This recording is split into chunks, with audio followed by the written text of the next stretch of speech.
Here we go, Twitch chat. Here we go. This is the second time that I've started the podcast that way, and I don't know why. Fanaria, hi. Thank you for being first. Anyone else who's out there, hello, welcome. I'm Abbers. I play video games sometimes.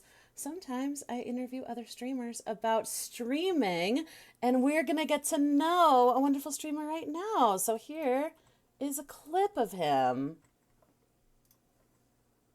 I'm part of this.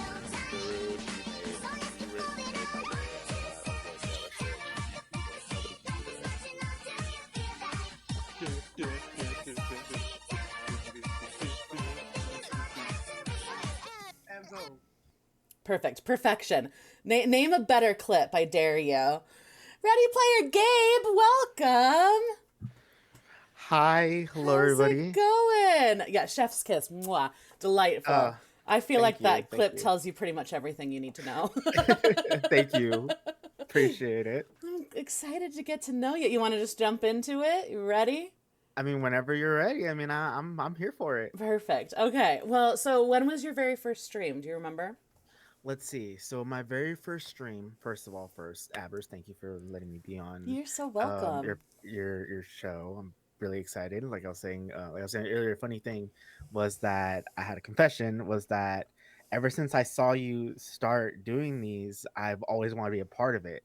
So it just like bam, here we are. Yay. Um, but my very first stream, I remember it was December 5th, I think, of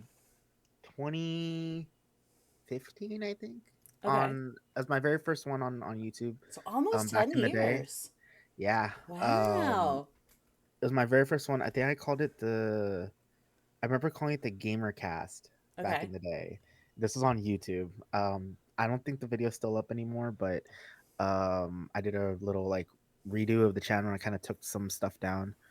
Um so that was my first one. I was playing Infamous Second Son, Mm-hmm. and just kind of started from there and just kind of evolved and eventually came here to Twitch and boom, here I am. Nice. So if you go back to like before that very first stream, like a few weeks or Hmm. months, what was your thought process that led to you being like, well, okay, actually, before I get into that, were you able to actually stream on YouTube at that point? Yes, That was an so option. Okay. that was an option. Okay. That one I did through my PS3 or four, no, four, Okay. PS4, Okay. around there. Gotcha. Um, yeah. But yeah, so like what led to your decision making of like, I think I want to try this. So what led to that was that I was watching all these different like streamers and like games, like Markiplier at the time, Okay, yeah. which was I think was just starting. Of course, one PewDiePie, all of them. I was watching all their streams, and I was like, I want to be like them. Like I Mm-hmm. want, like it looks fun, so I just was looking for the options, and then just PS4, I saw it offered it, and I just like took the leap and just went from there. Fun. Love it. So yeah. And so you were the gamer cast first, Hmm. right? Yep. When Back did in you the day. decide to switch to Ready Player Gabe, and like how did you find that or decide on using that as your So stream name? how that came around was that, of course, my very first name when I came to Twitch was Gabe the Gamer 2011. One, because one, my name is Gabe. Two, I like gaming, and 2011 was a very huge year for me. It was because I'm the first in my family to graduate high school, and that was a That's very big. amazing. It was a very big monumentous occasion for me. Yeah, Um, that's you know, huge. it. I mean, yeah. I mean, I wasn't smart at math, so that's one thing. I I had people tell me, you're not going to graduate, you're not going to do this, you're not going to do that, and once I walked that stage, proved them wrong that year. So that was why I kept the name. Mm-hmm. But the switch to Ready Player Gabe came around about a couple years ago. I was playing with these really big streamers, these big names. So if y'all know Hale and Frankie Grande, I got the opportunity to play Dead by Daylight with them, Okay. and in chat, I was there, and the name came up, Ready Player Gabe, and I was Mm-hmm. like, huh, okay, that's kind of catchy. And I was already debating on switching my name because it's been so long. Mm-hmm. I talked to another friend of mine, Ichi Badass, who's also a streamer on Twitch and mostly now streaming on TikTok. I told him about it. He's just like, well, if you abbreviate the name, it spells out RPG. I I noticed was that like, today for the first time. I was like, oh, that's cute. Like, I never realized it. perfect. Yeah, So that's how that came around, and just yeah, love it. went from there. That's great. Yeah. Well, and so starting on YouTube and then Hmm. switching over to Twitch, like what was that? Well, even before we get into that, what was streaming Hmm. on YouTube like at that time?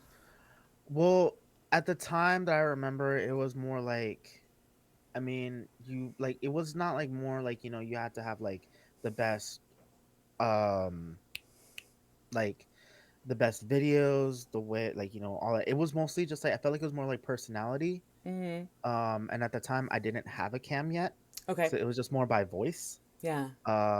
It was more just like I was having some close friends come in and just hanging out and just kind of just like testing the waters Sure. to feel Yeah. like how it was. So it kind of just went from there. Um, and it was just a lot more chill, a lot more fun.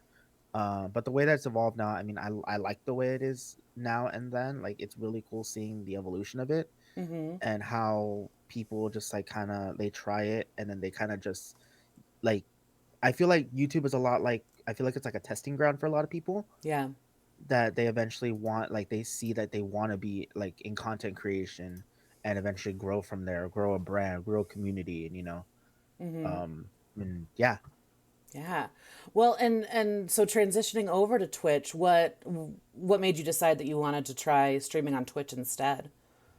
So how that happened was that I met another streamer.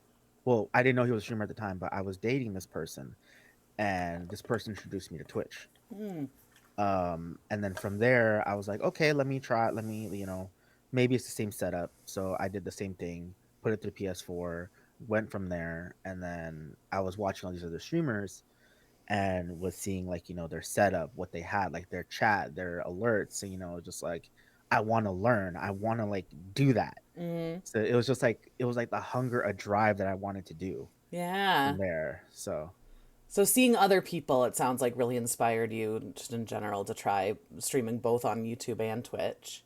yeah, and eventually I just took the plunge from like I was like, okay, well, YouTube isn't working. Yeah. So let me move over because YouTube is also I feel like it's more competition in a sense. Mm, And like it's more like you have like now you have information videos, you have gaming videos, you have walkthroughs, you have like Easter egg videos, and then it's kind of hard to like find yourself in that niche or in that spot and then go from there. yeah. Where Twitch is more just like gaming, talking, it's not like it's not like pre-recorded. Mm-hmm. It's Mm-hmm. just you're actually getting to know people. Mm-hmm. So it's like more like raw, like I think of it more like as raw gaming footage. Yeah, definitely. So I think that at least for me, and I know that there are people that stream on YouTube and actually multi-stream stream on hmm YouTube and TikTok and Twitch, right? yeah. But I still think of YouTube as being pre-created content. I don't think of it hmm as a streaming platform, even though you can do that. right. And so I think that like that to me is a big distinction between YouTube and Twitch is that Twitch really isn't designed for that. Like it's specifically designed for streaming. So hmm it's interesting, I think, this idea of like what kind of content do I want to create and what kind of interaction I want to have with my audience or like with my community. You know what I mean? right. hmm How did you see that change in terms of like, yeah, interaction with people that watched you on YouTube versus Twitch? It was more like like how that was that of course with YouTube I had like my I had a clique of friends. I would tell them, hey, I'm going live on YouTube. You guys want to come and watch? You guys want to come chill with me? Just talk or something. Go from there. Um, and then with YouTube, I mean, sorry, with Twitch, it was more just like everyone, just random people started coming, and then Mm-hmm. they were telling me like, like hi, how you doing? Like these are people I never met Mm-hmm. that I don't know outside of Twitch or in Twitch. Like this is all new to me. So it was getting to know new people, their perspectives, their strategies, their gameplays. Like it was just seeing like how all this kind of clicked, and we all had like the same interest in things. Yeah. So it was a lot easier. um from there, and then just building the community was was really fun doing. And then just kind of just connecting with each other and networking with other streamers, and then you start building bonds with friends, and it's just like it's totally like it's fun Yeah. personally. So Yeah. yeah. Yeah. Who are some of your biggest like streaming inspirations, or what kind of streams inspire you?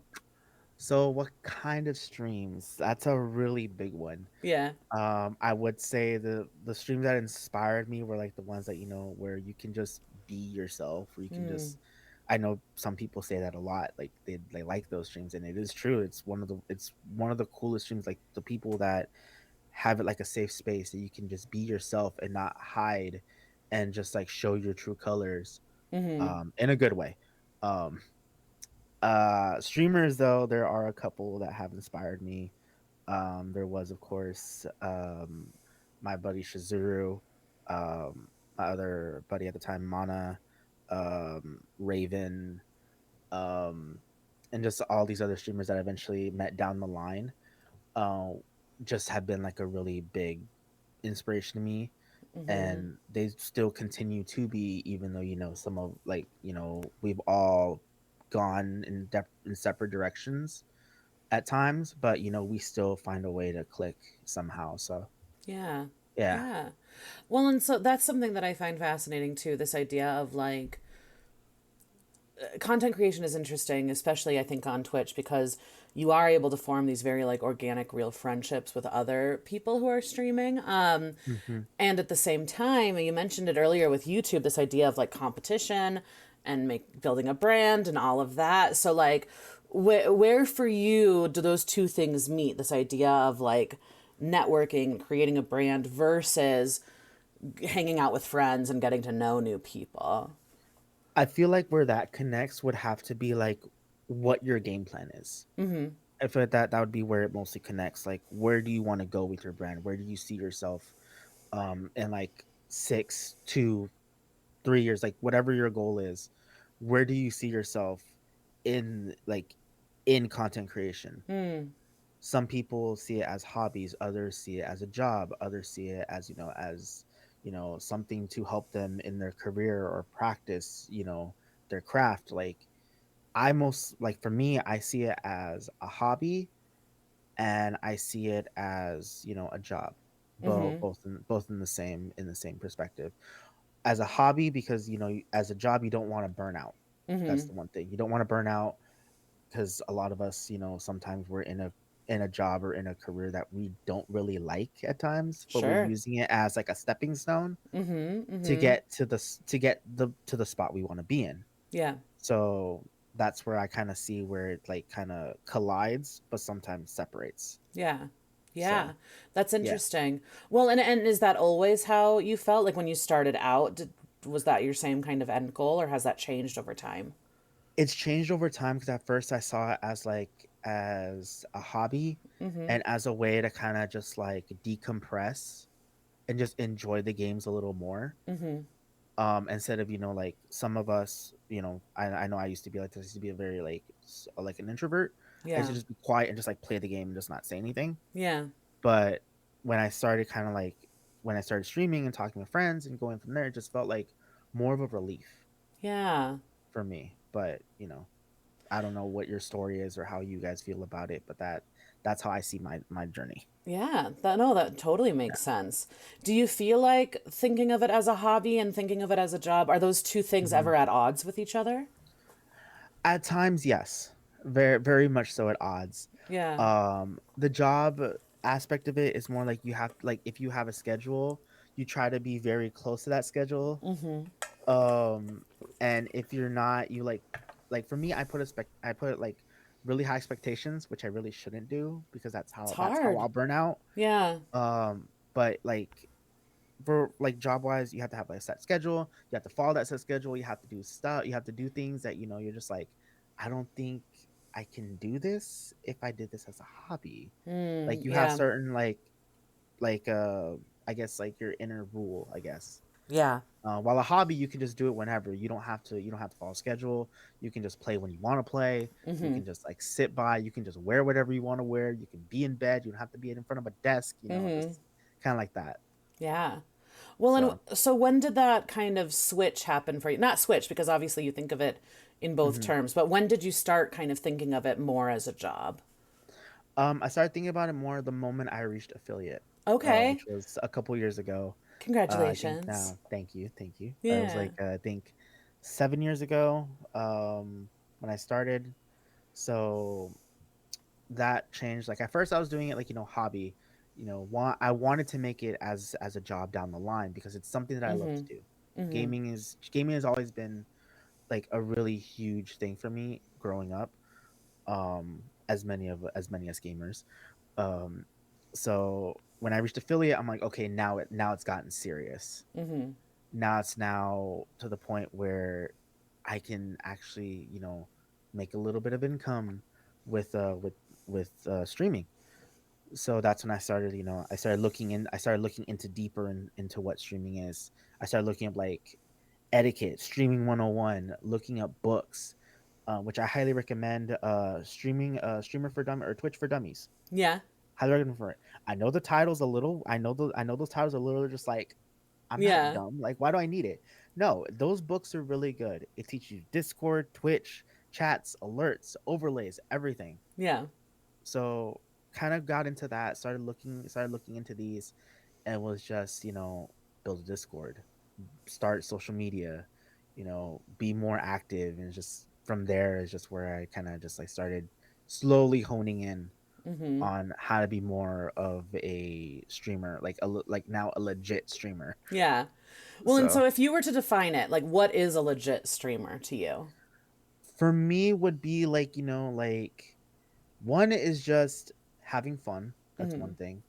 um oh, that's also another kind of that's also it's kind of a loaded question It a is. little Yeah, bit. sorry. No, no, no, no, you're fine. No, Welcome no, to the no, podcast. I set myself up for that one. No, it's okay. um well, it's more just like just enjoying what you do. Yeah. It's really, it really just like it just hones into it, just like what you love to do, what you like to do for content creation, what Mm-hmm. games you like to play, what type of genre. It's whatever you make streaming is. Like the moment you step in front of a camera and you start gaming or you start talking, you are a streamer. Mm-hmm. Mm-hmm. Even if you're not affiliate or partner, or you're one of these big name streamers, you are a streamer Yeah. regardless. That's absolutely my view on it. And a big part of why I started this podcast is because I think that like if you took the time to download OBS or however you do it from PS4, I don't even know.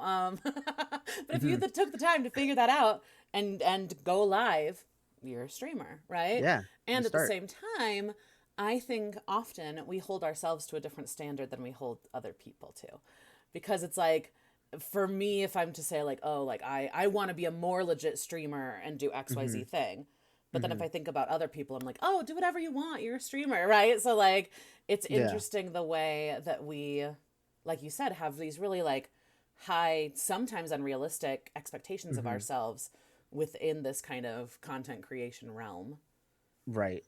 And it kind of happens like over time. It's hard because the more you slowly evolve your brand or you evolve as a streamer, you're just like, I need to put myself up in these Mm-hmm. ranks. Mm-hmm. Like for me, like when I first started, I remember I was sitting in a normal chair, and the way I would have my friends talking was that I would have my controller hooked up to the mic and speakers, like That's legit, amazing.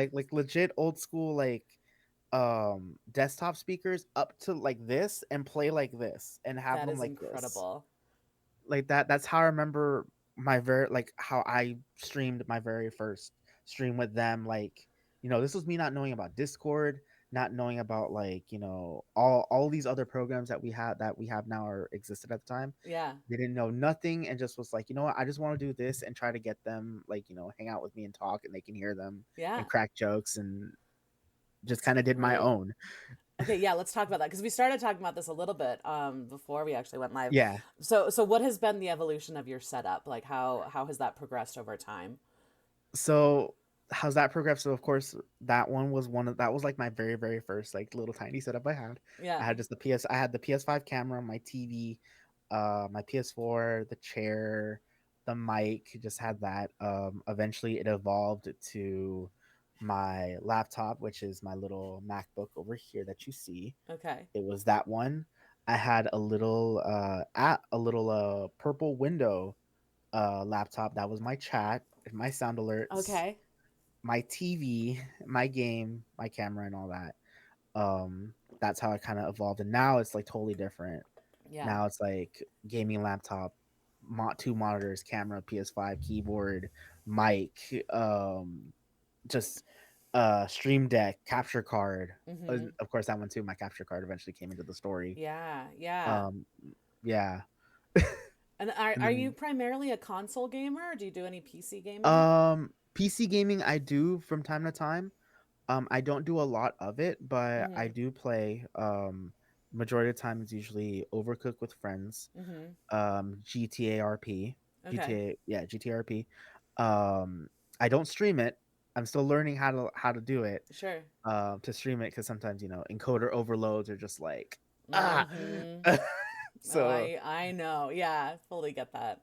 yeah, the lag in the encoder overload is just one thing I don't really like do. So majority of the time, I will be console streaming, Mm-hmm. but if there's no other way, then yeah, I'll PC stream. If there's games that are only available PC wise, I'll stream them on PC. Gotcha. Yeah. So yeah. And has there been a shift in general about like the kinds of games you streamed when you first started versus the kinds of games that you stream now? Oh, totally, What did you totally, start out totally. streaming mainly? Mainly, okay, so mainly Kingdom Hearts. Love it. Kingdom I see your Hearts all the keyblades in way. the background. I don't know if the people Yeah, can see them, but they're a little bit off of from where I cropped you. But yeah, yeah, you can see a little bit of the Oblivion Keyblade. So there I we had the go. Yeah, Oblivion and the Oathkeeper together. love Of it. course, those two are iconic Keyblades. They got to go together. Mm-hmm. Um, so that was the very those were the very first games I started streaming. One of my favorite games, of course, growing up, which I never got to beat as a kid, and it just kind of grew from there that I wanted to play them all. Mm-hmm. Uh, so that was one, and of course, back in the day, my very first when I started streaming, of course, the GamerCast, and eventually when I came to Twitch, and I kind of started, and I loved playing Kingdom Hearts a lot. The community was called the Keyblade Knights Okay. back in the day, Mm-hmm. so it was kind of cool how it kind of like I now saw it like evolve. And Mm-hmm. then of Mm-hmm. course after that one played, Overwatch and Dead by Daylight, and then all these other JRPGs that I love. Bayonetta is one of the big ones that I love to play, Mm-hmm. because that is also one of the cornerstones of what got me to affiliate that night Okay. Yeah. with friends. So that was a really huge one. So that one Bayonetta and Kingdom Hearts are two of my really like memorable and momentous games that I've played. Yeah. So Well, and then what kind of games do you stream now? I still stream a lot of JRPGs. Mm-hmm. I do a little bit of shooter, um, tiny bit of horror from time to time, Mm-hmm. but not like religiously. Yeah. Yeah. I know a lot of other streamers. They play a lot of horror games. Mm-hmm. And that's their niche. Mine is mostly just laid back, chill. Like the comments I've gotten, I remember one of them was from my buddy Kite, who is a VTuber. um he's just like, when I see you game, it's like as if we're hanging out in the living room and Mm-hmm. we're just chilling, watching each other, I love that. just Yeah. like that. So I'm just like, okay, I kind of see it. I see it. Mm-hmm. Mm-hmm. So yeah. Well, and talking about this idea of a brand, like what is your brand? My brand is mostly just like, it's laid back, chill vibe. It's a safe space, of course, for everyone. Mm-hmm. um and just just kind of just be yourself, just kind of like as if you come home from work, just want to sit back, relax, just have a nice little quiet space to watch, just to watch and just relax. It's just kind of just where I kind of go. Yeah.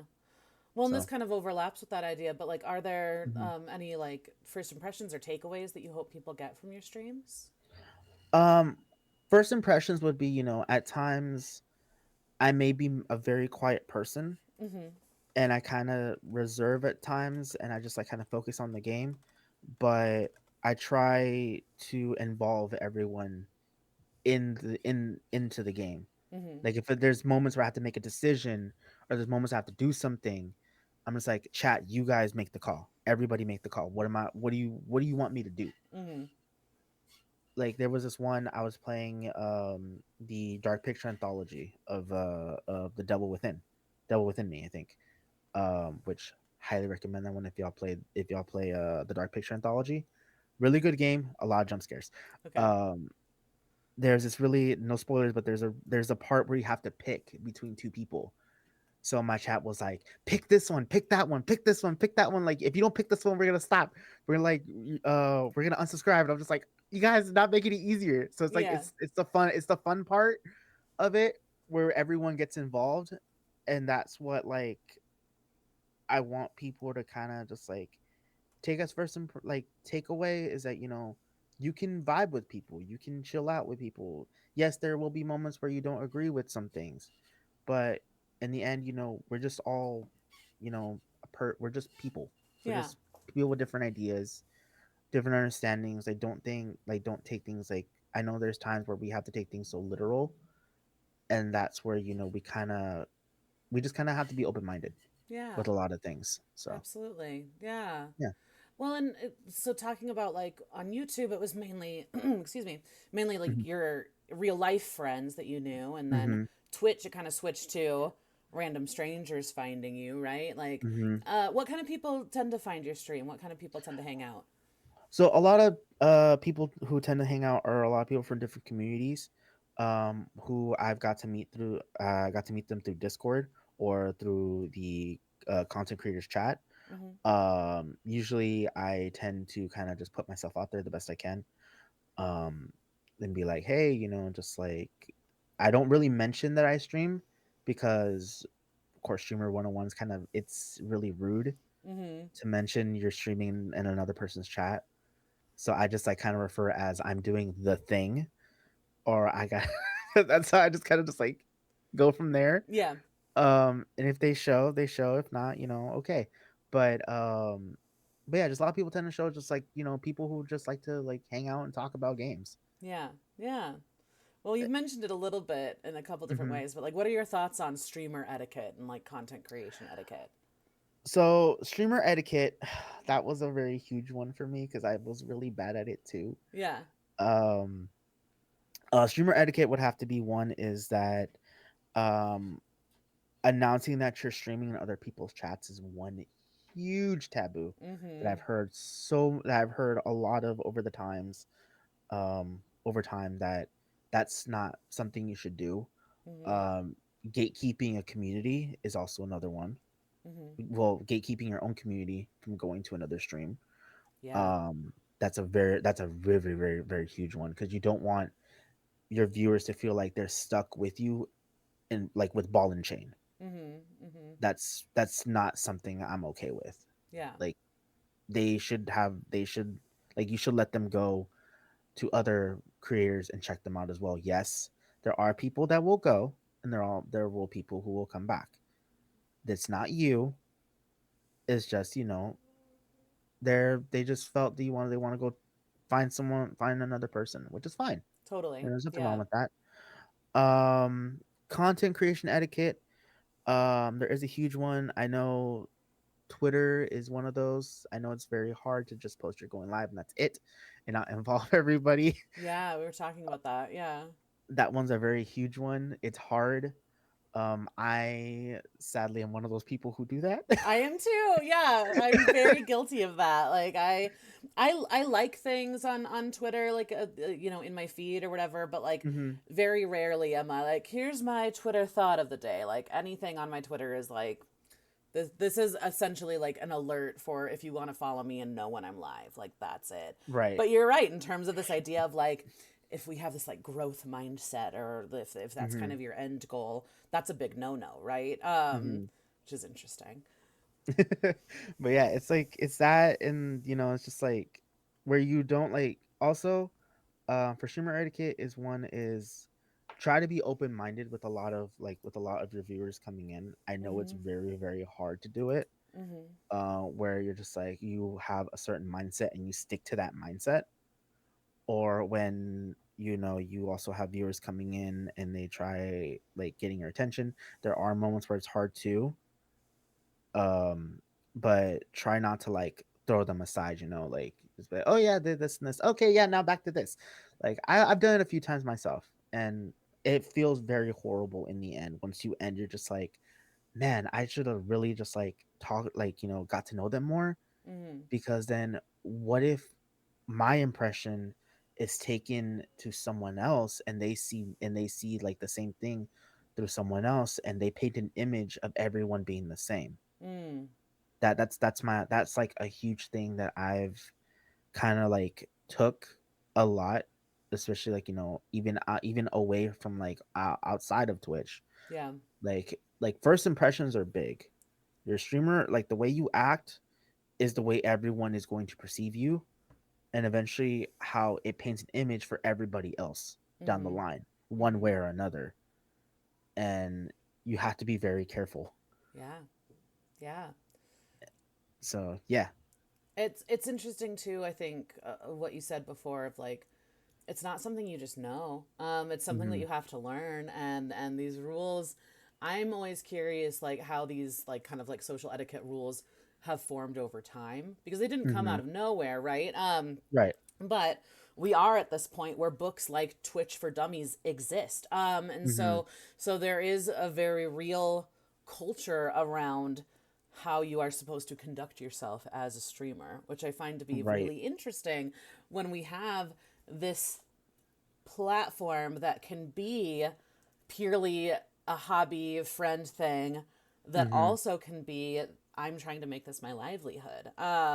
Right. So it's fascinating to me because Twitch is just like I don't know, on a sociological level, I Hmm. think that the way that we engage with it both as content creators and as viewers is really fascinating. Yeah, it's like interesting to me too, because I'm just like, because a lot of people don't come in, when they start streaming, they're just like, oh hey, hi, what's up, like, it's just like, I'm just here playing video games, Mhm. like hi, how you doing, that's it, Mhm. and then just leave me to play my game. Yeah, sure. Yeah. It's yeah, it's something it's something you learn over time. It's one thing is that you have to, like, personally, I think you have to come in open minded Mhm. to it, because the possibilities are endless. Yeah. You could be doing something that's totally new to some people, something that's really old to others, and you kind of can just like evolve it yourself and mold it into a way that it's to how you understand it, and eventually other people can kind of, I guess, understand it as well, but in their own like manner, Mhm. type of situation. Mhm. Mhm. So. Yeah. I think that it's one of those things that at least for me when I got into it, like I didn't really know what to expect. Hmm. So there were so many different things that surprised me. Like what are some of the things that have surprised you the most about streaming? Ooh, what surprised me the most about streaming was just the different things you can do. Really, it's just Mm-hmm. like, a lot of people have, I don't know what it's called, but it's like when the like emails just kind of like they kind of just like rain all over the chat or Yeah, on the your like emote screen. wall. Yeah, the emote wall. There we go. Yeah. Like the emote walls, the different like effects and the different like things that you can do. Is like that's all just like, I'm just like, I want to do that. Mm-hmm. Like people who do like art, like digital art. I've seen people who have their like, because I know a lot of furry streamers that are part of the furry community. One of them has their persona, and it's just like kind of just like it's animated to like Mm. a be right back screen, and it looks so cool, and I'm just like, I want something like that. Yeah. So it kind of gives you like a push to like want to learn something more. Absolutely. Yeah. I mean, some people I feel like are just like OBS wizards, like the things that they can Hmm. like program. I'm like, I don't even know where to begin with that. Like I just learned about emote walls yesterday. You know what I mean? So it's Hmm. amazing what people can pull off. Yeah. And With, yeah, I with think that like it's important to me, it's really important to draw inspiration from other, this goes beyond streaming, just like Mm-hmm. from other people that are engaging in a similar craft to you, because like I don't know, I don't really buy into this idea of like, in order to be a good artist, creator, whatever, everything has Mm-hmm. to be organically from me. Like there's something very like Mm-hmm. narcissistic and like egotistical about that. Like I Mm-hmm. find it really refreshing that you're so open to this idea of like, no, there are other people doing really cool things and I want to do something like that too, you Yeah, know? that it's that I mean that's how it really should be because I mean Yeah. if you want to learn something you have to learn it from some like there are people who learn it organically on Mhm. their own. There are people that learn it that take inspiration from others, which is also really good Mhm. because that personally it's how it should be. Yeah. That's like think of like all the big names down in history, like they took inspiration from other people. Mhm. Mhm. Like, you know, Da Vinci didn't take inspiration of the Mona Lisa just out of thin air. I love that we're bringing Da He saw Vinci someone. into the conversation of Twitch and I streaming. mean, No, it's but craft, it's sure. art. It's Yeah, like it's absolutely. true. Like a lot of these different things, like even like animes, for instance, like Sure. Sailor Moon. Sailor Moon's an inspiration for all these other different like magical girl animes. Yeah, absolutely. Dragon Ball Z has been a very big influence to a lot of people. There's like right now, like since they did the reboot of the Animaniacs, there's a scene that's like kind of like that kind of takes inspiration from it. you Mhm. know all these creators from like back in the day inspired others, and they're now immortalized in other different ways. Mhm. Mhm. So I mean, our craft, our what we do as content creators, ours is inspiration for others, Yeah. Yeah. which it keeps it going. It's not Definitely. gonna it's there's not gonna be an end to it, which is good. I like that. I like thinking of So that because, like, I think it's so easy to think of like art and creativity as this kind of like finite resource, and it's like that's not hmm true. Um, there's this. I'm a jazz nerd. I played saxophone in college and then dropped out like a proper jazz musician. But there's this quote by this saxophone player named Ornette Coleman, and he says, "We have to aspire to what's beyond what we inherited." And I really hmm like that because it's like this idea of inheritance. It's like there's always going to be people who started this before you, who do things better than you, that do things different than you. hmm And so to take that and inherit that, but then do something different hmm with it or do make it your own somehow, I think is really beautiful. yeah, it's like I tell a lot of people, like me, like I tell them, me as a streamer, I didn't get where I am now Mm-hmm. day one. Yeah. A lot of people have the ability to get there from day one, Mm-hmm. but Mm-hmm. the more you kind of just like open yourself up to the art of what you want to do, you kind of you start seeing your own evolution, Mm-hmm. and eventually you'll get to that moment where you want to be, Yeah. and you'll want to keep excelling yourself, which is also something else that's really good about it. Yeah. That eventually someone who comes up to you be like, hey, I want to be a streamer, or I want to be a content creator. How did you do it? Mm-hmm. You now take them under your wing, and just it keeps growing from there. Yeah. Yeah. So Well, if we go back to the idea of kind of affiliate being this kind of point in time of, I don't know, recognizing that it's like, oh, this could be something. hmm Not real. I don't want to say that because it's not as though it wasn't real before, but this could be right. something monetizable. This could be something that I think of more so in a kind of job realm. Like, hmm what was your like journey to affiliate like? Was it something that you really pushed for? Was it something that just kind of happened? So how that kind of happened? Well, it wasn't something I was pushing for at first because I never knew what affiliate was. Yeah. Well, because you I started way before the affiliate program even existed, right? No, actually, I think I started Okay. like I feel like I started like right when it was going around. Mm, Um, okay. but this was like maybe like 7 years ago, Okay, actually, so you started on YouTube in 2015, and and then jumped. then what year did you jump to Twitch? I think it was 2016. I think it was the year following. I don't remember really well, but Okay. I know it's around in It that time doesn't frame. matter. Right. It's in the time frame. Sure. It's in the timeline somewhere. It's fine. Yeah. But when I did that was uh well, to reach it was like something I never really like thought about Hmm. because I never knew what it was. Yeah. So I was just like, I it my ignorance was bliss at the time.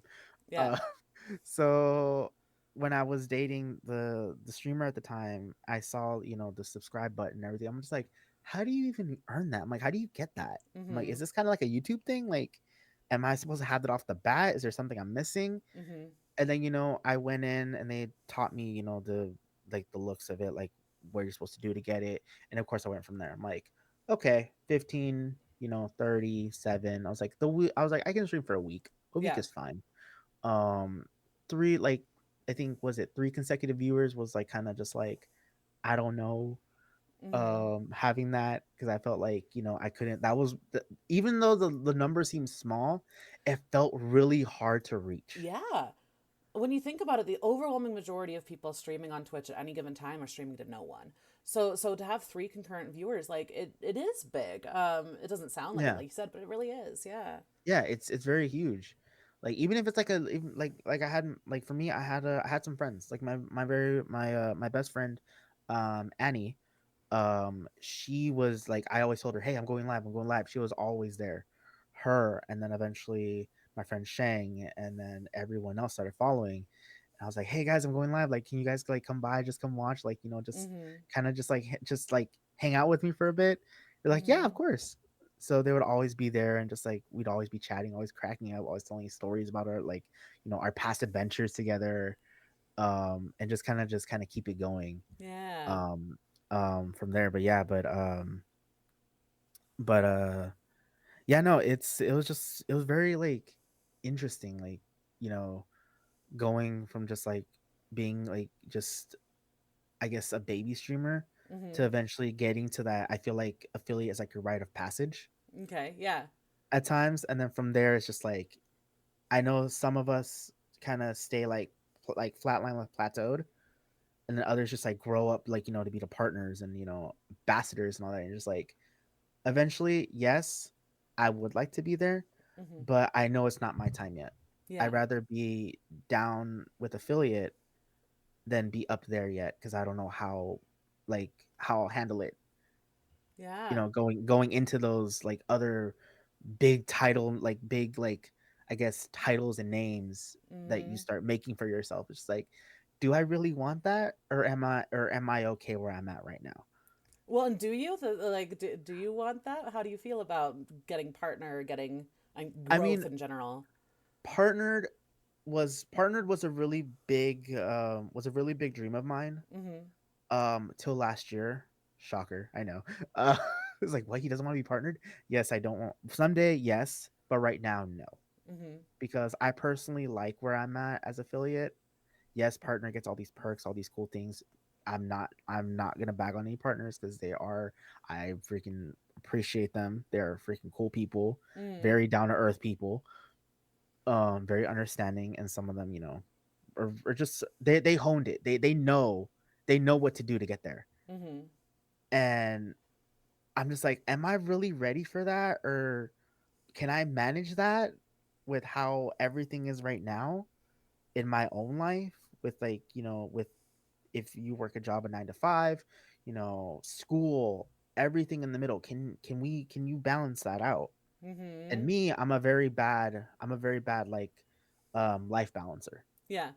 Like, I It's couldn't, like, at the hard. time, yeah, I couldn't do school, stream, and work. Yeah. So I had to take the big step, and, like majority of some college students, I had to drop out of college, Yeah. and just kind of dedicated work and content creation. Yeah. And so do you And have a job outside of streaming now?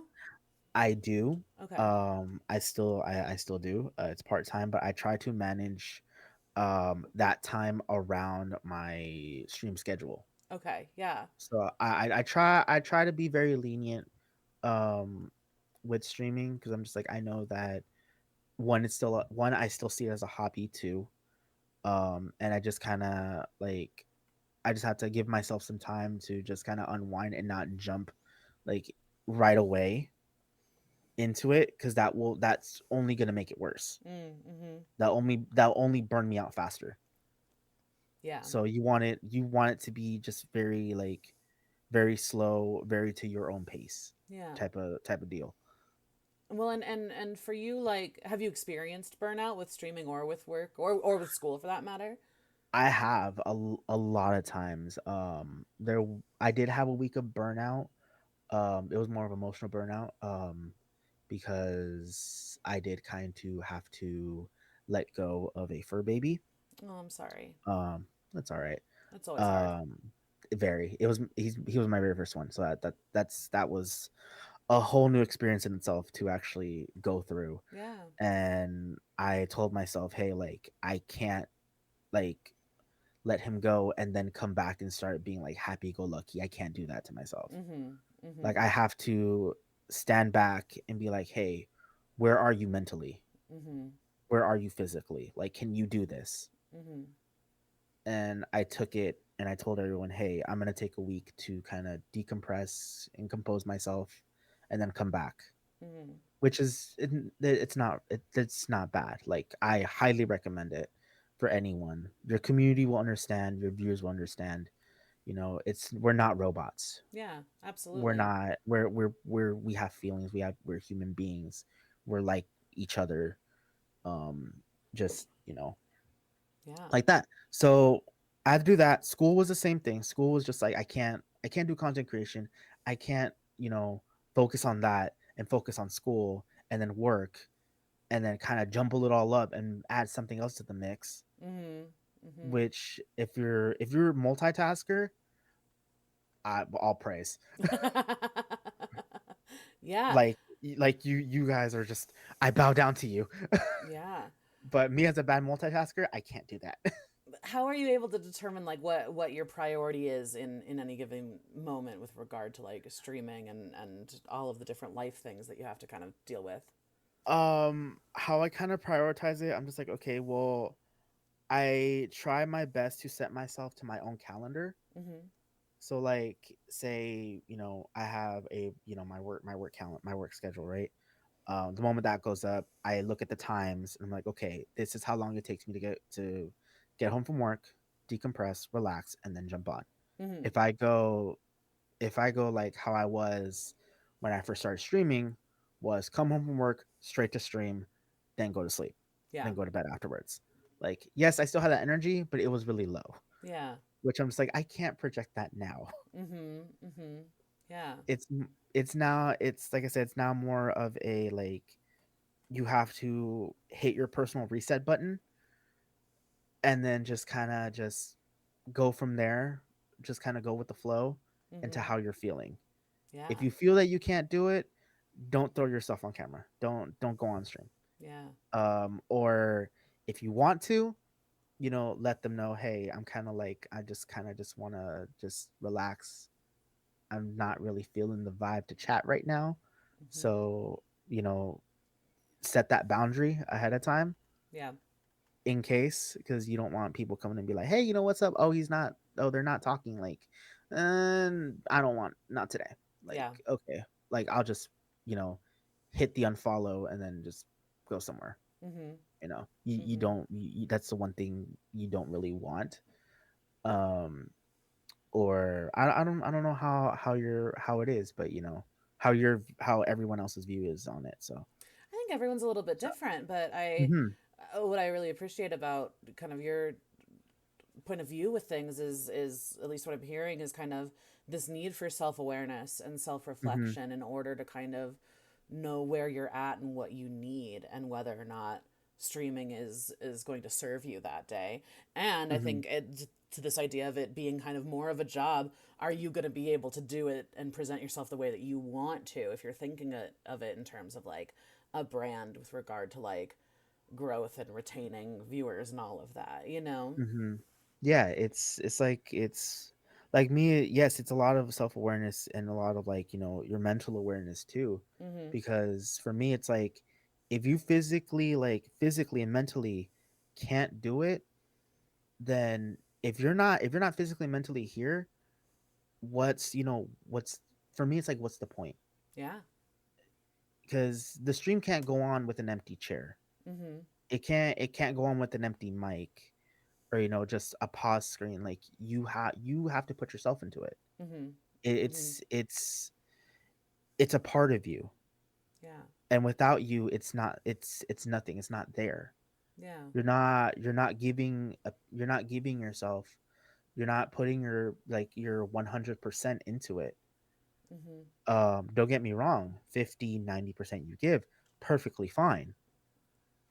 But it's just a lot of like, you just have to kind of sit back and be like, what am I gonna do? Where, like I said, like where am I physically?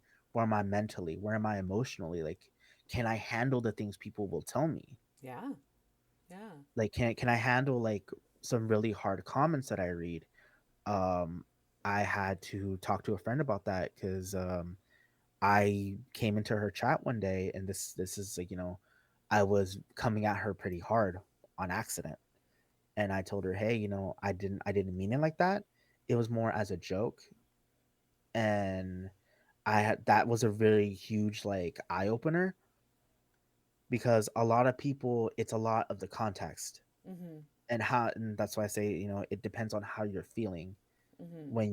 when you're streaming and you read these comments, that some of them may come harmless, but to you they'll feel hurtful. Sure.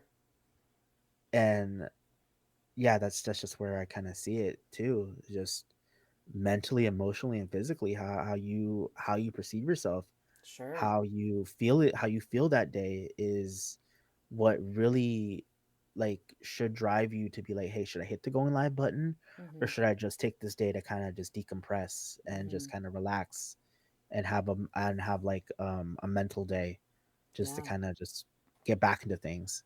Sure. Yeah. Well, and that's something I struggle with.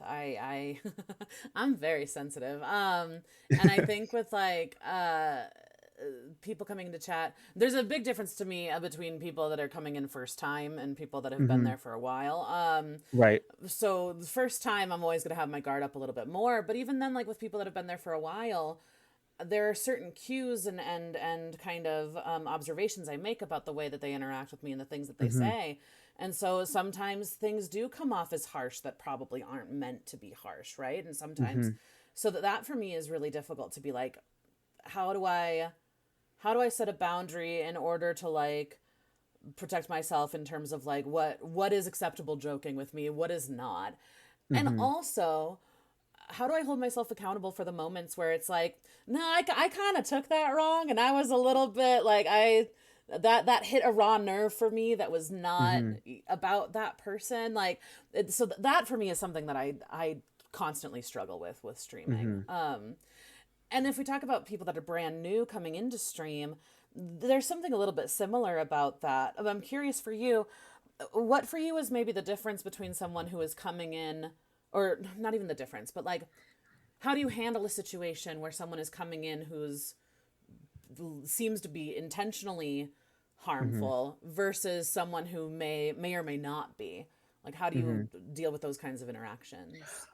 So with that one, I got to learn from a podcast actually. I'm trying to remember the name of the podcast though now. But I learned it from them. They have a podcast which, when I find it, I'll make sure I'll send you the link so you can Okay, yeah. post it. Yeah. Um, but yeah, I forgot the name of the creator too. I think it's a streamer handbook or something. I know it's on SoundCloud now. They used to have it on Spotify, but I used to listen to that a lot now. But the first, like, when people coming in first time, I would say if something always strikes a nerve, um, kindly let them know. Or if they say something that that goes against your rules, ref- give them the reference of the rules. Like, hey, these are like the boundaries I have. Can you please respect them? Or I kind of sometimes let it slide, but I'm just like, okay, maybe not that, Mm-hmm. because then that person, or the first your the first time chatter, if you're like, hey, well, then I can just get away with things. Mm-hmm. You have to set that one, give them like a nice like first warning, just a kind warning. Second would kind of just evolve from there, just kind of like, hey, like, second time not cool, third time okay, now the mods get involved, then eventually if you have to make the call to a ban or a report, that's also fine too. Yeah. So How do you decide like what are things that are bannable to you? Like what are things where you're like, nope, not acceptable, I'm gonna ban. like the things that are very bannable to me, that are very unacceptable, are, for one, if it's gonna be like a political thing, Mm-hmm. um things that I'm not very, okay with. Of course, what's going on right now in the world, that's one thing. Um, I'm not for that. A lot of when they bash other people or bash the community, bash the LGBT community, that's one thing I'm not ever okay with. Mm-hmm. Um, because one, I'm part of it. I'm proud of it. I don't care what other people say about it. I care what people say about it, but don't talk smack about it. Mm-hmm. Like that. That's also my thing. Um, Also, is that if you have, I told I tell this in my Discord, like I told them, if you have beef with someone, don't bring it into chat. Mm-hmm. Leave it at the door. If you also, gaslighting is another thing. Um, don't go in the chat gaslighting other streamers or making false accusations of other streamers. Like that's not okay with me, Mm-hmm. because I don't know their sides of the story. Sure. Whatever the situation is, I'm more of a neutral minded person that wants to know both sides and then make my own decision. Yeah. I rather be a leader and, not follow what I've heard. Mm-hmm. Like I want to know from the initial source Yeah. of what happened before making my own call. Mm-hmm. Mm-hmm. Um that's also something. There's just a lot of things. Like even right now I know there's a lot of bots going around that like post, like, for like when they see, like, maybe one viewer or something. Yeah, buy more viewers. I'm just like, yeah, no, no, thank you. Yeah, I mean bots that's like I think there's some that it's like a very obvious like yeah, no, bots ban like if you're being Yeah, like homophobic, transphobic, if you're being racist. Like there are ones where it's like okay, this is a very obvious ban.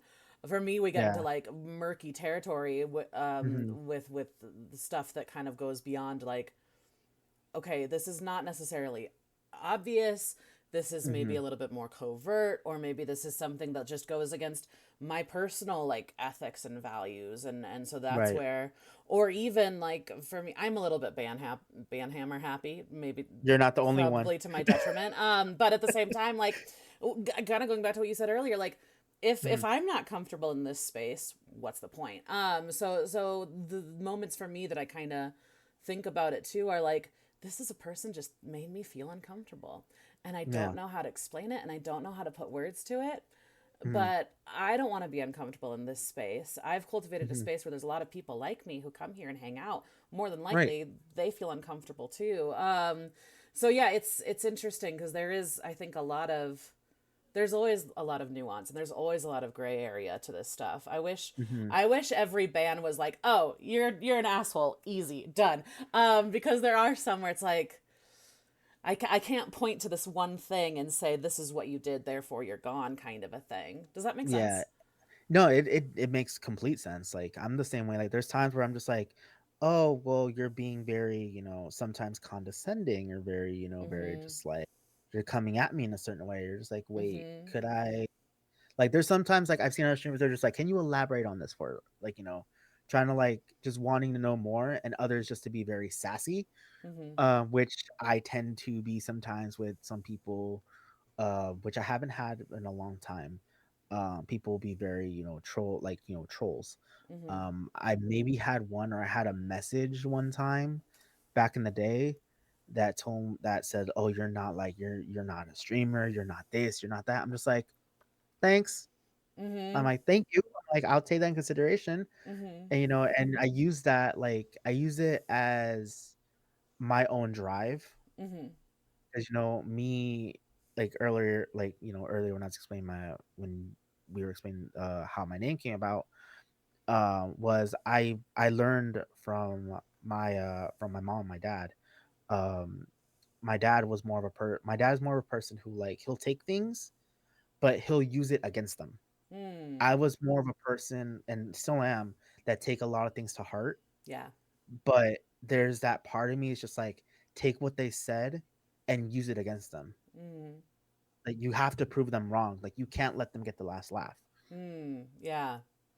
And Yeah. that's what I constantly do. Like, when someone tells me, "Oh, you can't do this, you can't do that," I'm just like, "All right, challenge. All right, I'll prove you wrong. Yeah. If you may not Yeah. see it, you may not be here to see it, but I'm proving it.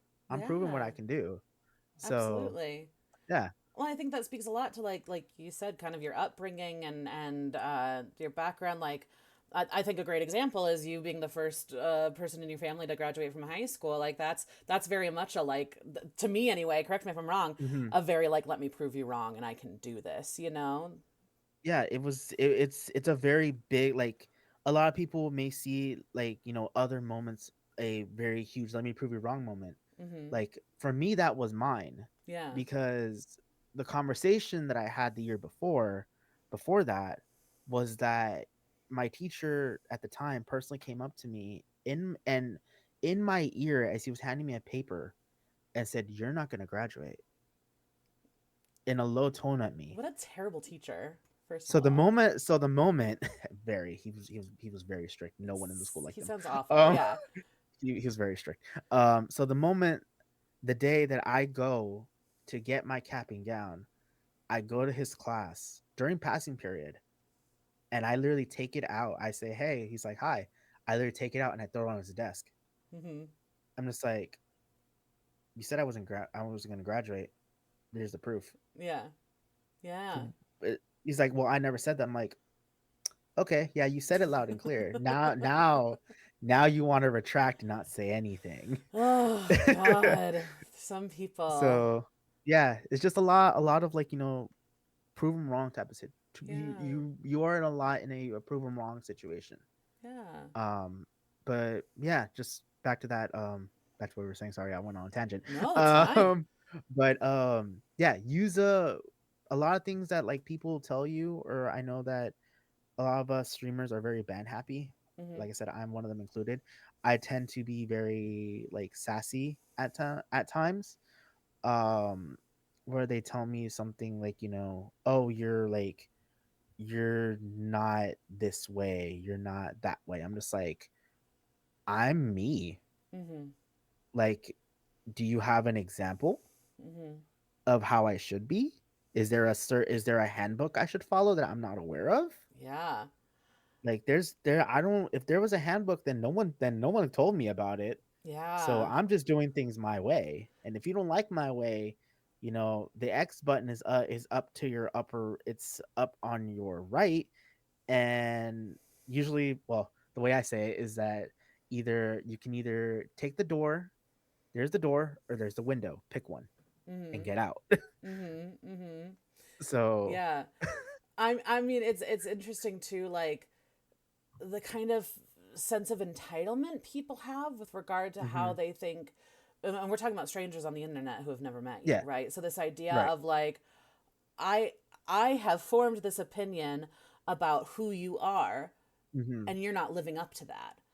And it's like, Yeah. well, you decided that that's how I'm supposed to be, and that's got nothing to do with me. That's a you thing, right? And I think Yeah. that's separate from holding someone accountable to Mhm. being honest and authentic about what they present versus like yeah, this idea of like I have formed some sort of like ideal of who you are and you're not living up to that in Mhm. this moment, you know? Right. And then the fact that they're just like, you have to live up to this ideal, so I could, like, I can, like, give, like, you have to be, like, say, this type of, like, for me it's like, be like this type of body type, be like this type of, like, person. Mhm. If you like these things, you have to, like, be like them, like, like, no, like, no, no, no, no, no, no, no, no. Never fall into that, Yeah. because it only one makes your self-esteem worse, Mhm. which is something you don't want.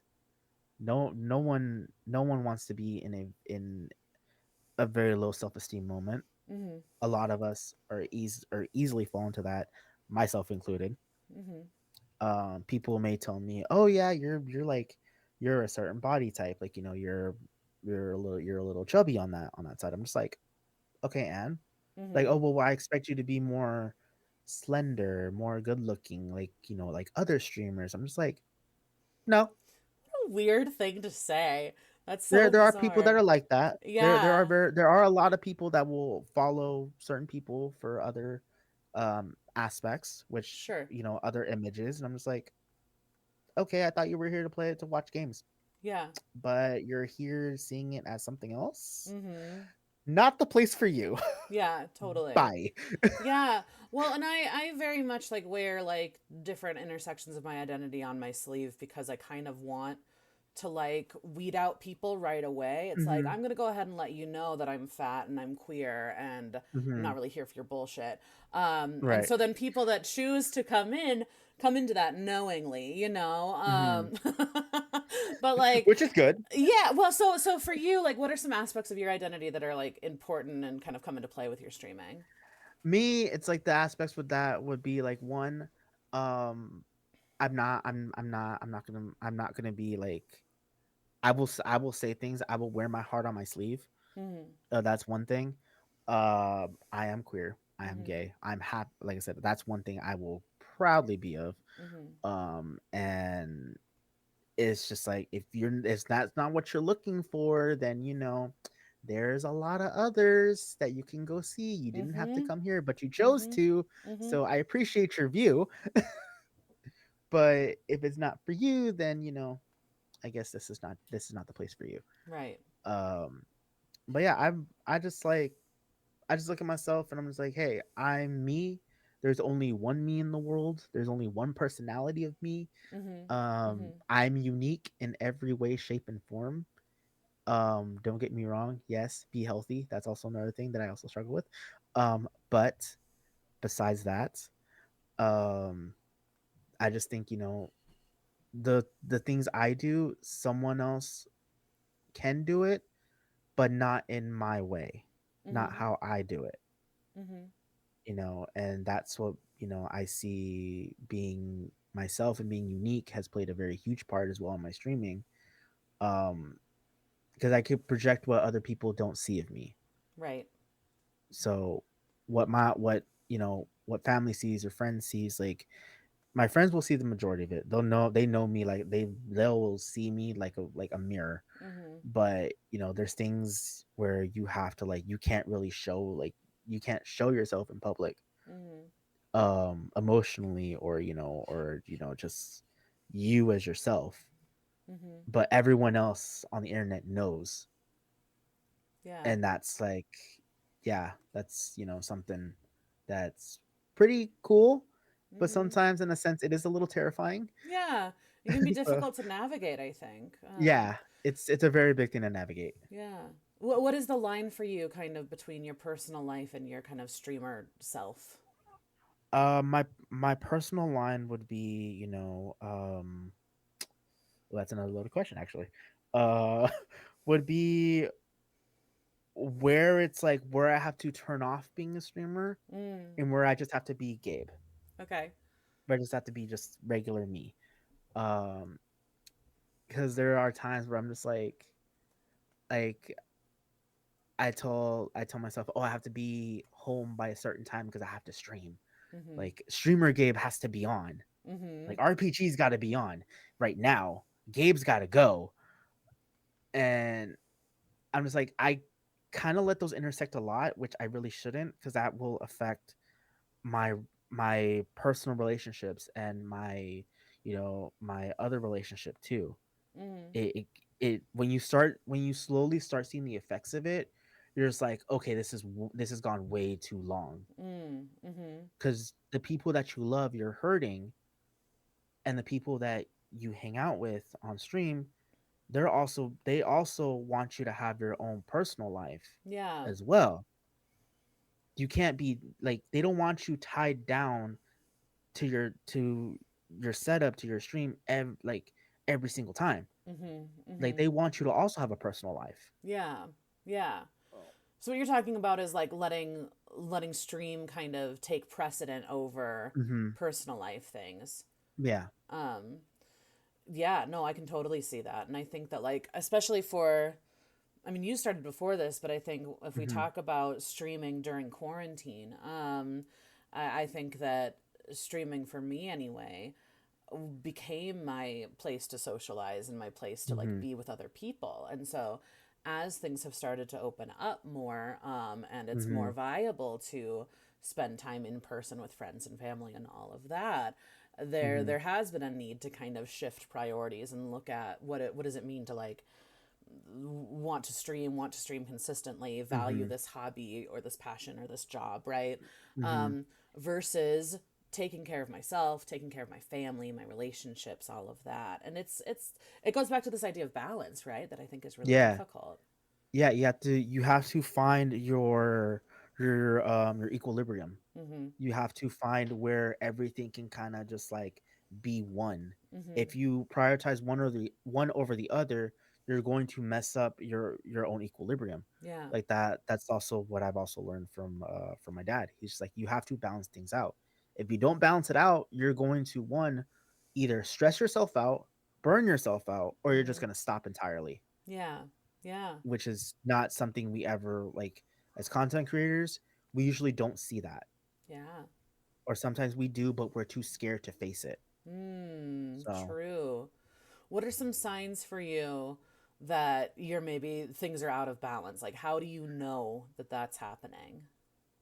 where I see things out of balance would be, where you say in a, because I have a partner, a when I kind of just be like, hey, I'm prioritizing stream more over them, Mm-hmm.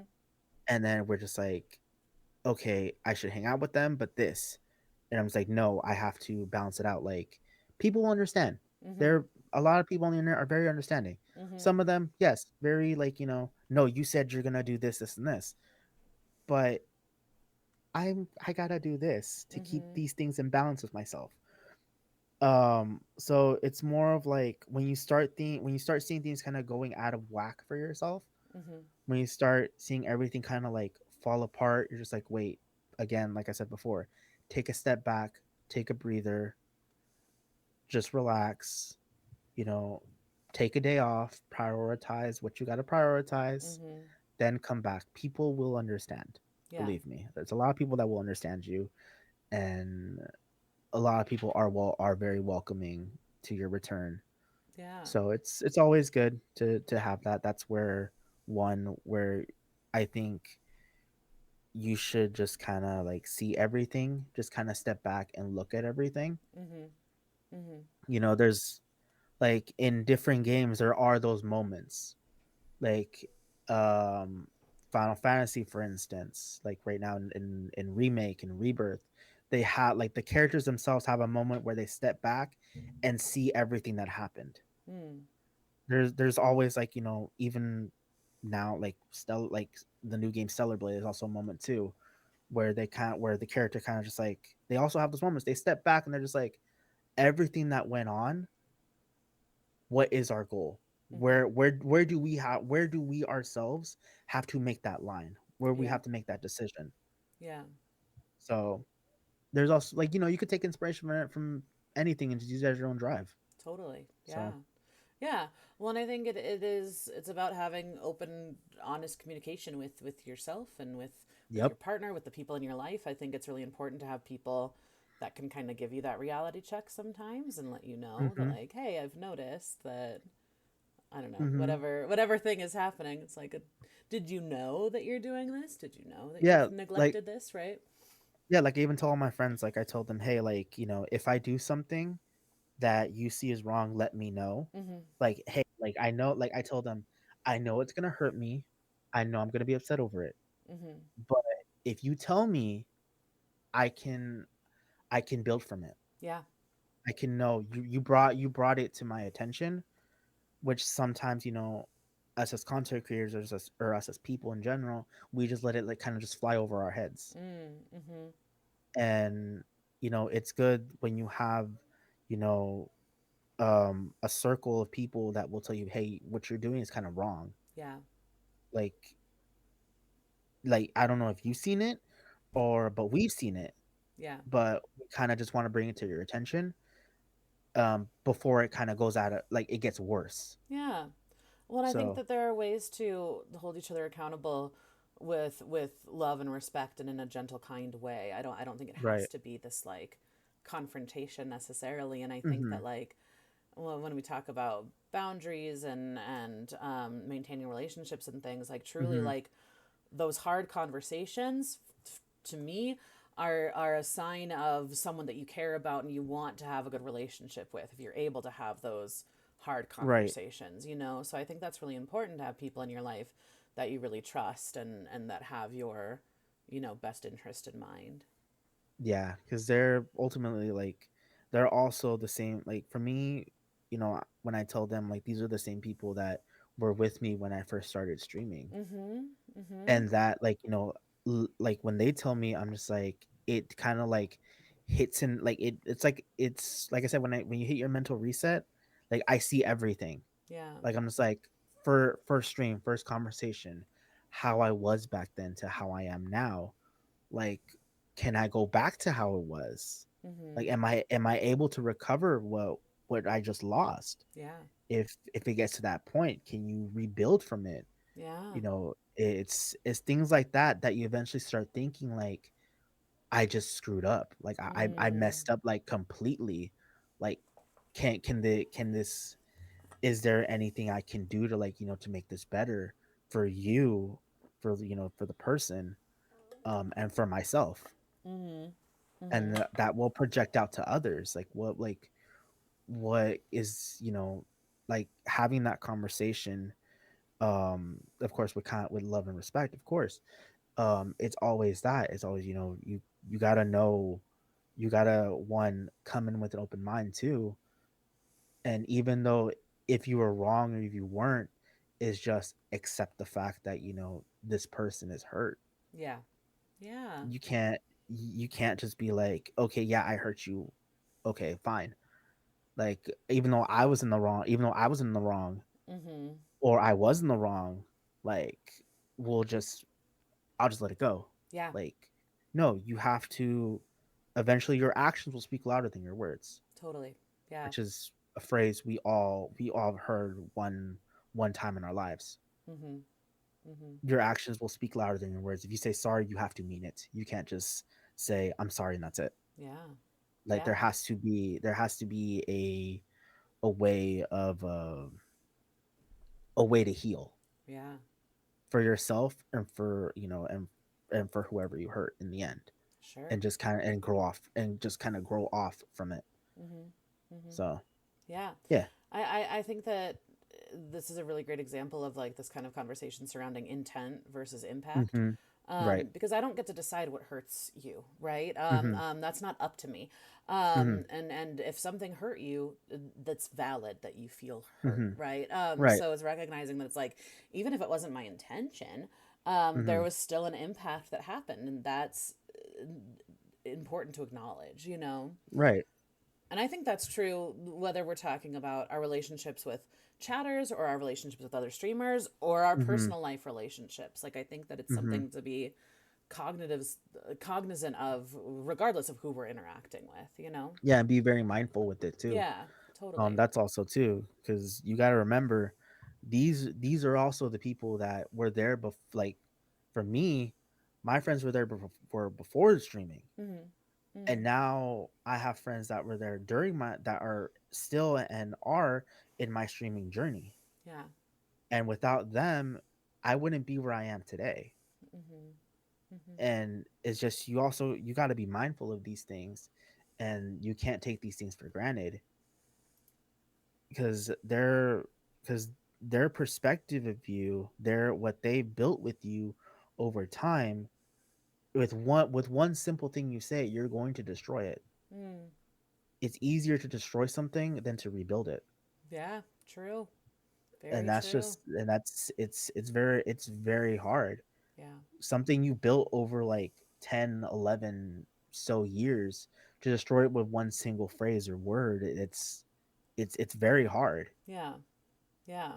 And I think it is So possible to come back and recover. It mhm. obviously depends on the situation, Yeah, but right. like you said, like that takes concerted effort and work to do Hmm. that. Yeah. Right. So that's just one thing, that I always try to keep in mind. Mm-hmm. Like I try to keep in mind of of everyone's, feelings and how I'll come off if, context wise, or just saying something. Like there are some times that I've had different community members come up to me and be like, hey, you sound a little condescending, Mm-hmm. which I'm just like, I try not to, Mm-hmm. but if it comes off like that, I'm like, in advance, I'm sorry. Yeah. Like I try not to come off like that way. Like I'm a genuinely nice person. And Mm-hmm. if I ever come off that way, let me know, Yeah. because that's not my intention. Yeah. Yeah. It's just how I kind of like how, you know, body language wise or voice wise, like, or just resting face wise, I'm not mad. Yeah. It's kind of hard. Well, and that's that balance thing too, and knowing yourself, where it's like, okay, maybe what I said was condescending. Also, Hmm. I'm kind of sassy, and that's just who I am. So, that line of Yeah, it's just like, like, I'm gonna be me, but also, if I did hurt you, and let and me you're know. important to me, then I wanna, you know, Yeah. Yeah, fix just like that, or like let me know. Like I always Mhm. let everyone, like, first thing I always tell them, let me know if I'm acting a certain way. I'm sorry. Yeah, yeah. Like if it hurts, I'm really really sorry. I didn't mean it this way. Just know that's kind of at times that's like my default setting. Mm-hmm. Mm-hmm. Um Sure, but I don't mean it in any malice intent. sure. Yeah. So, Twitch chat. We're gonna come over to you in a minute here. So if you've got any questions for Gabe, go ahead and type them into chat. We'll get to them in just a minute.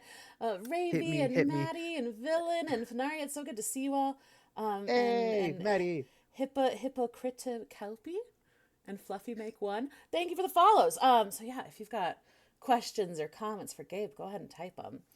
Yeah, hit me.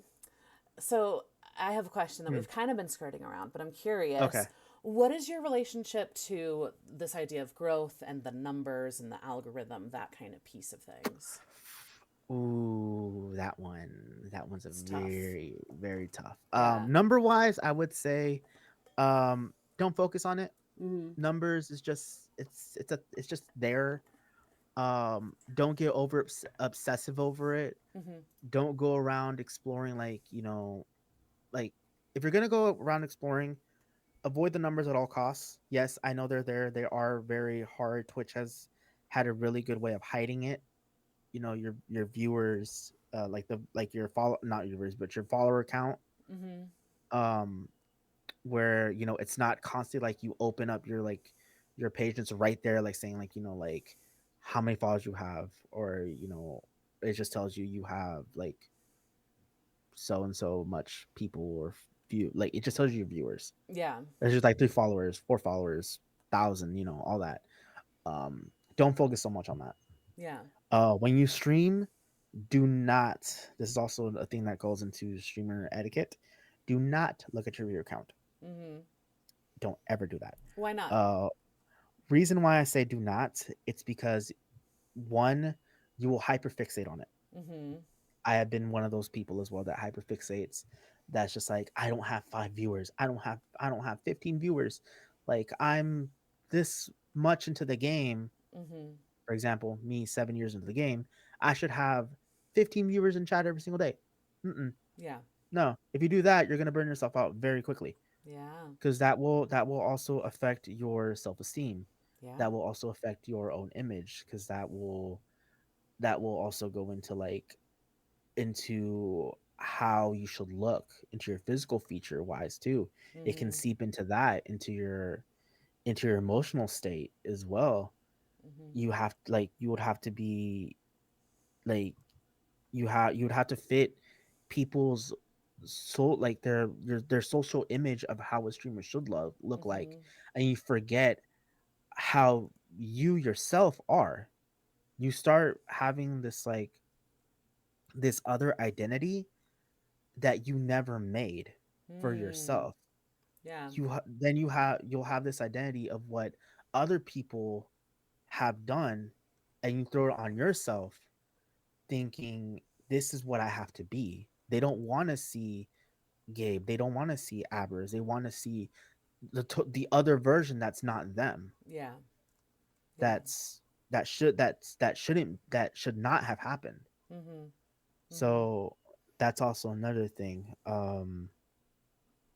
Also, yeah, it's just like don't hyperfixate, don't look at the numbers. It's not worth it. Mhm. It's not worth your mental state, your hard work that you put so much into to just see your viewer count drop and then you're just like I don't want to do this anymore. Mhm. Mhm.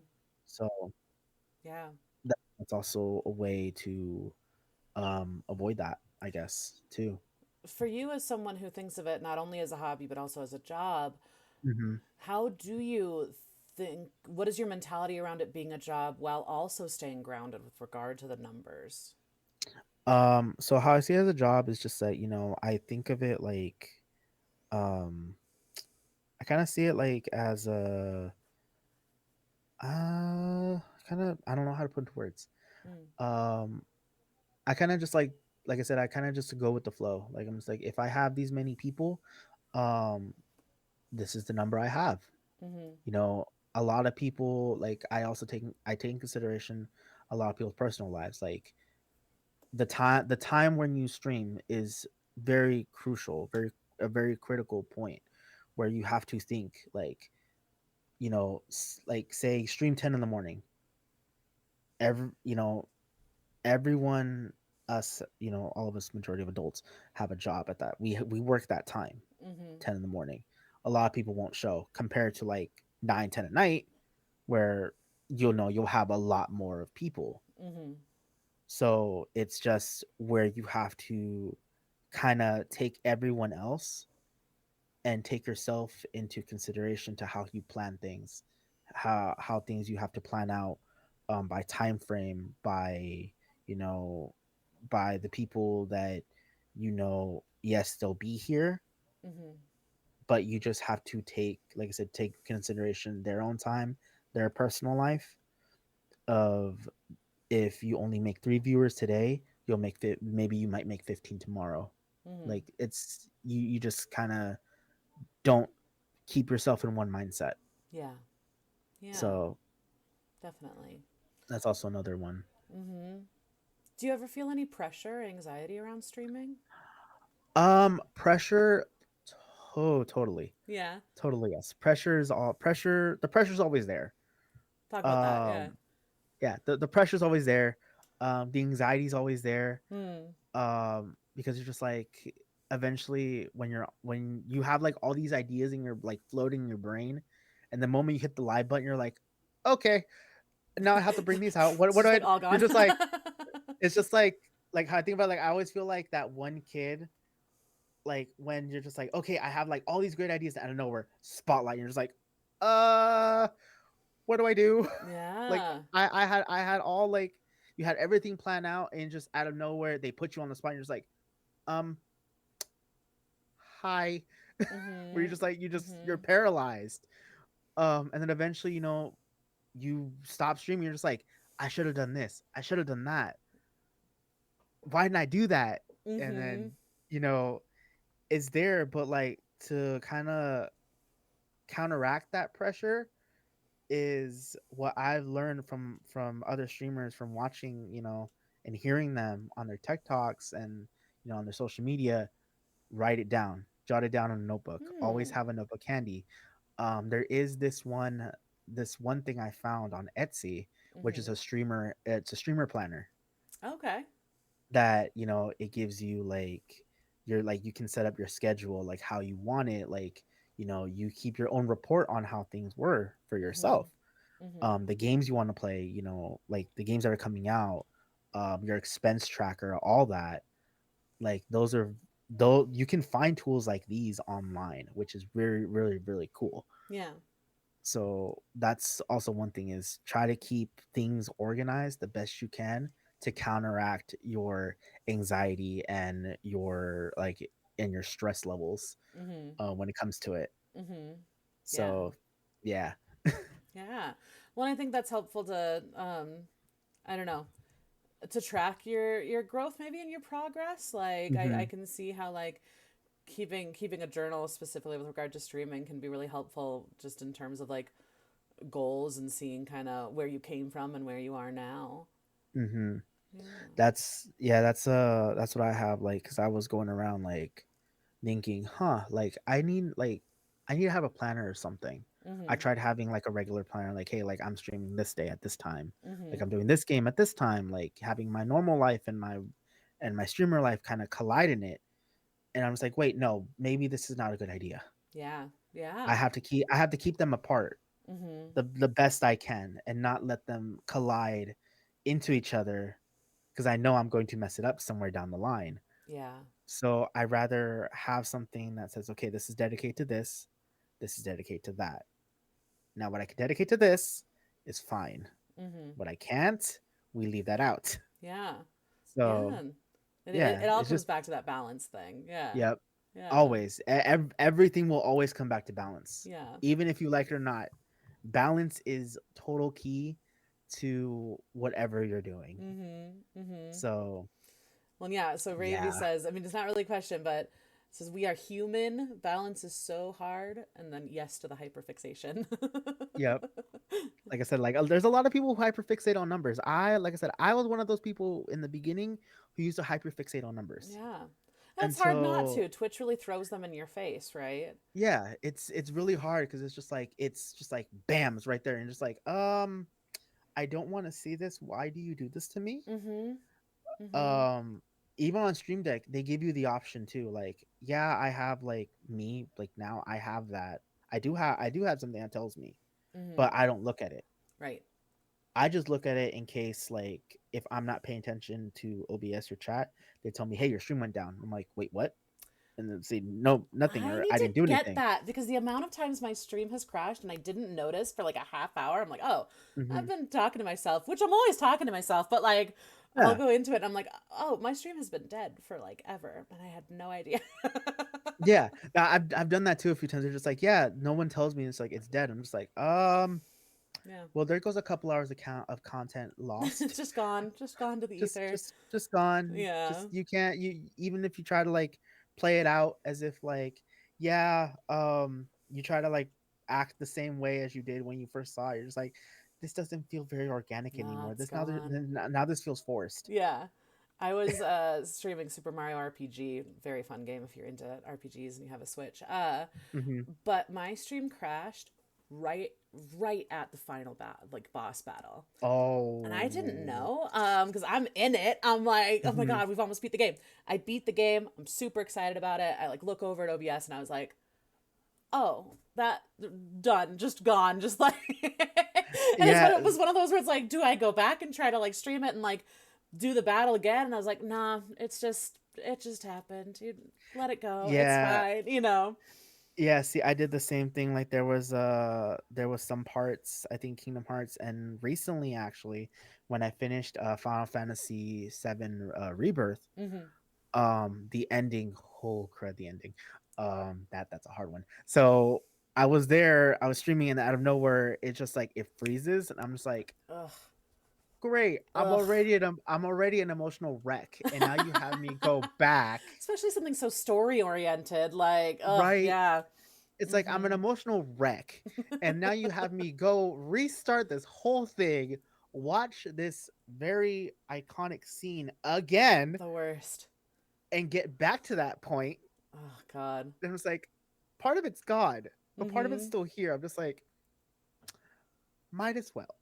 Tech issues are the worst, man. Just the Yeah, worst. a lot of tech issues. Yeah, always. It's Always. It's the great but equalizer because I feel like whatever tier of streamer you are, whether you just started or mhm. you've been streaming for years, it's like it's tech issues are just a thing. It just happens, Yep, you know? they gotta happen. Like for Yeah. me, I'm just like, I've always heard this from everyone. It's like, are you really a streamer if you don't have tech issues? No, certainly not. Are you really a streamer if you haven't accidentally muted yourself for 30 minutes without knowing? Definitely And or not. streaming without pressing the going live button. Yeah, Have you done that before? I've done that That's one time, amazing. That's so funny. one total time I've done that. I can say that I'm I just never have, but now that you've said it, I'm sure it'll happen at some point in the future. It's so I've had it. I'm why just is no like one I'm here today? right. I'm like playing a game. Like I think I was playing like what I think like Persona or something. I don't Yeah. remember the game, but I was playing something. I'm just like, oh, this is so cool. Like guys, look what's going on. And I'm just like, wait, why isn't my OBS on? I'm like, That's what? so funny. That's great. Oh, I love that. Have you ever gone live on accident? Oh, so many Have you really? times. So many times That's back in the great. I day. love It that. was it was totally on accident. There was like days where I'm just like, I'm just gonna sit here and I just press something. There was one that I had um that I had went live and I was just working on something Hmm. and I just see, hey Gabe, what you working on? I'm just like, oh Hello. well, yeah, ending this fast, and That's then so and funny. went like directly and went deleted the bot, and I was like, I am so sorry. I was like working on some schoolwork or That's something, amazing. and I'm like, great. Now they know my personal life. That's so funny. Like the only times I have done it, I caught it right away, so it wasn't that big of a Hmm. deal. But it was one of those. It was like people, human eyes are not supposed to see this right now. Oh, Well, not okay. It's I not like know, I that know, I because know. the one time I can remember because I play music on stream every now and again, Hmm. and so Hmm. often before I do a music stream, I'll record it just so I can Hmm. like make sure the audio levels are good or whatever. Hmm. So I'm just like playing guitar probably terribly, and then I like look up and I'm like, why am I live right now? I've had that too. Like one of my friends, like it's funny because one of my friends have had that once. Hmm. She had accidentally hit the going live and her screen was totally black, right? Hmm. I'm like, why are you live at 6, like at 4, 3 in the morning? I'm just looking, I'm Yeah. like, I call her, I'm just like, hey, you left your stream on. I was like, are you streaming? She's like, no, why? I was like, your stream's on, right? Yeah. She's like, did you hear anything? Did anything happen? I was like, no, it's just black. She's I was like, oh, just thank God. dead. She went, and I'm like, girl, I've so been there. I so know how that feels like. It is horrible. It happens. Yeah. Happens to the best of us. It's just like, yeah, tech Hmm. issues, and then like you forget something and you hit the wrong button. And you're just like, oh crud, well, this Yeah. just happened. Yep. Go Yep. away and delete the VOD. You'd be like, yeah, nothing happened. No, no, it never happened. That never happened. No one Who saw are you this. talking It's about? fine. Someone probably just jumped on my computer. It was my twin. I don't know. Totally. Yeah. Yeah. Had to be. Villain says, not a question, but Villain says, the For Dummies books are amazing for whatever you want to learn. They're written so that anyone can understand it. You don't need 4 years of college just to understand the book. I'm curious. Exactly. I know you talked about Twitch for Dummies. Are there any other like Mhm. For Dummies books that you've enjoyed or that you've used? The other ones I had, of course, Shakespeare for Dummies. That was another one. Oh, okay. Because high school I was in love with Romeo and Juliet. Okay. That was like my very first. Well, of course I've seen King Lear, Macbeth. The ones they teach you in school. Mm-hmm. Romeo and Juliet was a very big one because I was always so curious about it. Mm-hmm. Because seeing a lot of it like referenced in cartoons and games and Sure. movies, and I'm just like, what is this story really about? Yeah. So getting to read it and like looking through, I'm like, the English is just like it's hard to understand. So in my own time, uh, when Barnes and Nobles was a really big thing, it still is. It does still exist, doesn't it? Yeah, it still Yeah. exists. There are a couple. There are a few. Yeah. Um, yeah, there are a few. I used to go with my cousin. Me and my cousins, we used to go to the mall every single like weekend. So we would run into Barnes and Nobles, and then I would like look around. Mm-hmm. And at first, the title throws you off for dummies. I'm just like, I'm not dumb. Why would they have these here? How dare It's you like offend me this way? I'm like, excuse you? Like I'm not that dumb. Like the heck? Yeah. But the moment you open it, it's just like, oh, okay. So it's more like in depth. Mm-hmm. Mm-hmm. And when I recommended Twitch for Dummies to some friends, they're just like, "Are you saying I'm dumb?" I'm like, "No." I'm like, "I'm not saying that at all. Yeah. It's an in-depth book that is actually really good. Yeah. Like, Yeah. yes, the title is misleading, but it teaches you the ins and outs." Yeah. And it was like when I first started streaming, it was one of the very first purchases I made on Amazon. Yeah. Like I when I started moment I started going on Twitch, I'm like, huh, Twitch for Dummies. All right, let me look at it. Hmm. Let me buy it and see what it's about, and just kind of started like annotating in it, just like reading it, highlighting. I'm just like, Mm-hmm. okay, this works. I should And recommend this to other people. for you, like the bulk of your research, did you start researching really when you got affiliate, or was it like before then that you really started kind of like researching I how to be think a streamer? I think it was like just right after I did my first stream on Twitch. Okay. So was that Like it transition was, from YouTube to yeah, Switch? it was like right to that transition. And I'm just like, Mm-hmm. what is it? Because all I heard was like, oh, Twitch. I was like, huh. So before I even started streaming on Twitch, I went on the site, made my account. Sorry, Mm-hmm. went on there, made the account, and started looking around, just kind of just window shopping basically. Mm-hmm. Did a little bit of window shopping, checking out like what it's about, what does it look like, and I was like, huh, this is like YouTube but for gamers. Yeah. I was like, cool. I was like, I feel right at home. Yeah. Then went from there, and then I started like searching online. As soon as I was on the verge of becoming affiliate, I started searching into it, like the books. Is there any handbooks I should look up? Are there Mm-hmm. anything I need to know? And then people started telling me, hey, you should make a Discord. You should start. Discord was one of the huge ones that I never knew about Mm-hmm. whatsoever. All I knew was Skype, and yeah, Skype. That's all I knew at the time. Yeah. Yeah. Um, so I was like, huh. So what is it? Basically, what is it? And one of my friends was like, it's like Skype but for gamers. I'm like, oh, cool. Okay. I could do that. Yeah. And then trying to learn the ins and outs, and then finding different YouTube channels that also helped me out too. A very huge one that I highly recommend for people is the gaming careers. Well, Mm. gaming careers, that's a very big one. I learned a lot of my OBS things from, to set the mic, to set different to set a capture card. There is one that's like stream etiquette 101 as well. That's from a Mm-hmm. different streamer. Mm-hmm. Um, or from a different content creator, I think. There's also like etiquette 101, like all that, and it's like there are like different resources out there that you can use, that can help you out, um down the line. Yeah. Yeah. So highly Okay. recommend it. Okay. Love that. Because I think for a lot of people it's like maybe I'm interested in streaming, but like where do I even get started? So knowing that Hmm. like there's so many different resources available to you. Yeah. There's like a ton, like I said, like word of mouth also works too. Mm-hmm. But I would also recommend doing your research. There is, like I said, there are podcasts out there too, like this Mm-hmm. one as well.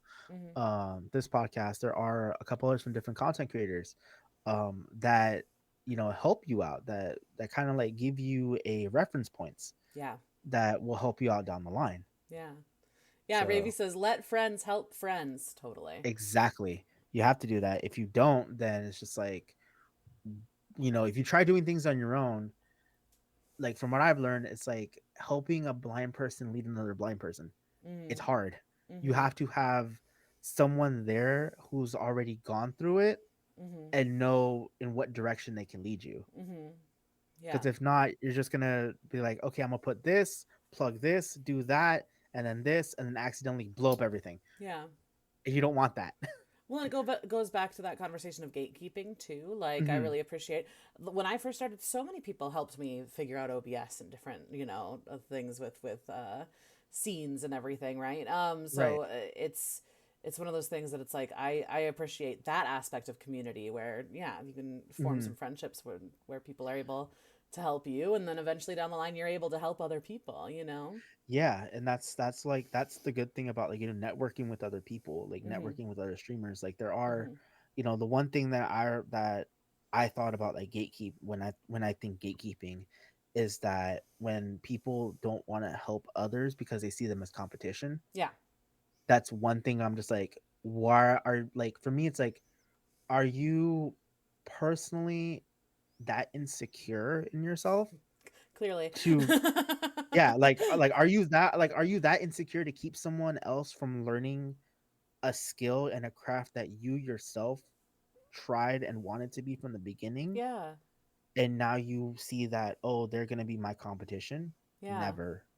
Well, and like There should never even be that to begin with. you're allowed to enjoy more than one TV show. You're allowed to enjoy more than Exactly. one book. You're allowed to enjoy more than one movie. So like streaming to me should be no different than that, you know? Yeah, it shouldn't be seen as a competition. It should be that if they like something, the first person they learned it from was you. Mhm. Mhm. You're their main inspiration. Yeah.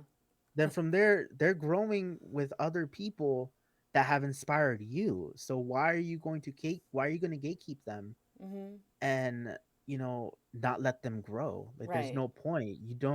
There's no like the the world of content creation doesn't go on if you don't let other people grow. Right. You That's a part really good point. Yeah. you in that case, you're the reason why it will come to an end. Hmm. And do you really want to be known down in history or down in someone else's, history story of the person that stopped them from becoming what they wanted to be? Yeah, that's really interesting. This idea of like halting progress of like the platform as a whole, not just like someone's individual progress. Like, I think Hmm. that's a really good point. Yeah. Yeah, you don't want to be that person. Yeah, Like definitely. me, I never want to be that person. Like if you wanna be a content creator, by all means go for it. If you need Mm-hmm. help, I'm here. I'll help you with the best of the knowledge I've had over the years. I will direct you to the people that have helped me, Mm-hmm. and that you can learn from them. Yeah. And if you learn from them, so be it. I'll carry it with me that, hey, I helped you out. I'm not gonna take credit for it. I'm not Mm-hmm. gonna say, "Oh, well, I'm the one that started it all." No, Yeah. I only led you into the direction that you wanted to go, and here you are now, Yeah. Yeah. and keep going. Well, I'll be your support. yeah, absolutely. Well, and Yeah. along those same lines, when you think about when you very first started Mhm. out, like, what is some advice that you would give your younger streaming self? So, what I would give my younger streaming self, um, I would tell him that you know, don't try to be someone you aren't. Mm, Don't try to live up to someone else's standards. Initially they will be there for you. They mm-hmm, will not be there because you are not like you're like your self-esteem is not as high as everyone else's. They're not going to look at you because, oh, you're not skinny, you're not this type of like way. You not that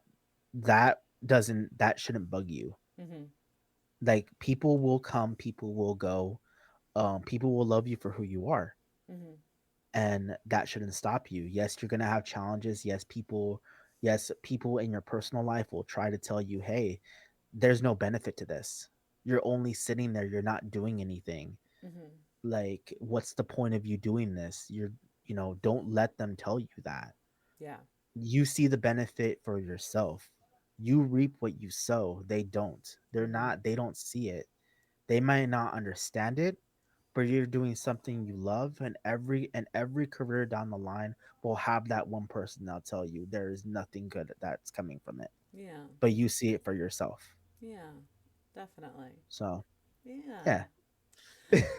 Twitch chat, thank you for your questions and thanks for hanging out. We'll go ahead and start to kind of wind down, wrap things up. Gabe, do you have any goals or projects or things that you're working on? Goals, let's see. Some goals I'm trying to reach right now is one is trying to get to TikTok live status. Okay. That's one big goal that I'm trying to get up there. Nice. Um the others are kind of just going with the flow right now. I am trying to set up a different like stream type of schedule, so I'm trying to like, do a lot of the games that I kind of just like either left on the back burner Uh huh. and start them over or just continue where they left off. Okay. There's a lot of those. And then yeah, really just like nothing too crazy, just really just trying to keep growing, Love it. Yeah. just growth. Just growth, baby. It just got Uh, to grow. I love it. I love that for you. We've got all the links, so go follow Gabe everywhere, especially TikTok, especially Twitch, but everywhere. Yeah. Yeah, go follow. With But yeah. that, I have a tradition. We have a final 10 question questionnaire inspired Okay. by James Lipton, Bernard Pivot, and CJ the X. So just like rapid fire, quick and dirty. What are your first thoughts? Ready, player Gabe? Are you ready? Um, Hit me. Okay. Which Ready for gamer this. activity do you love to stream the most? Which gamer activity? JRPGs. Which gamer games. activity do you hate to stream the most? Let's see. That's hard. I would say probably just like Mario Party. Okay, okay. Yeah. What turns you on creatively, spiritually, or emotionally? Let's see what turns me on in that sense. I would say creatively is just like the drive of like of what I want to do. Like Mm, I want to do these things. And I want it now. mm-hmm. That's my drive. Emotionally is just I'm here and I'm happy of what I do. Spiritually is that just balance. Hmm. Just Nice. balance is one. What turns you off creatively, spiritually, or emotionally? Stress, social norms. Huh? That's another one. Um, let's see. What else is tech issues? Total. Yep. Yep. Tech issues is another one. Okay. Love it. Which streamer would you like to meet most in real life? Oh, that's so hard. There's so many streamers I want to meet. So I would say they are very unnameable. Okay. But there's a ton. There's like a load of streamers I want to meet in the future. Yeah. So Fair. yeah. Yeah. What's something you would like to try on stream but never have? Um. That's a really hard one. I would say probably dancing, even though I've done Just Dance, but Okay. just like dancing or like doing like story time, Yeah. um, or just doing just like I've done just chatting streams, but it's kind of hard when it's just like yourself and no one's in chat, Mm-hmm. Mm-hmm. Yeah. or you don't have like a group of friends that are just like, hey, yeah, let's chat, like like, and they're not into like streaming, so it's kind of hard because you don't want to put them out there when they without their consent. Sure. Consent is key. Consent Consent is is very much key. key. Consent is mandatory. Yeah. What is something you would never want to do on stream? Something I would never want to do on stream. Um, hmm. Um, well, that's also a hard one. I would say something that's very not me. Mm-hmm. Something that would probably put me in a very bad light and situation Okay. that I never wanted to be a part of. Okay. Do you have an So, example? let's see. An example would be, uh, hmm, I guess saying something out of line. Okay. Yeah. I would say something along those lines. Saying something out of line or doing something that goes against what my own morals and expectations are for myself. Yeah.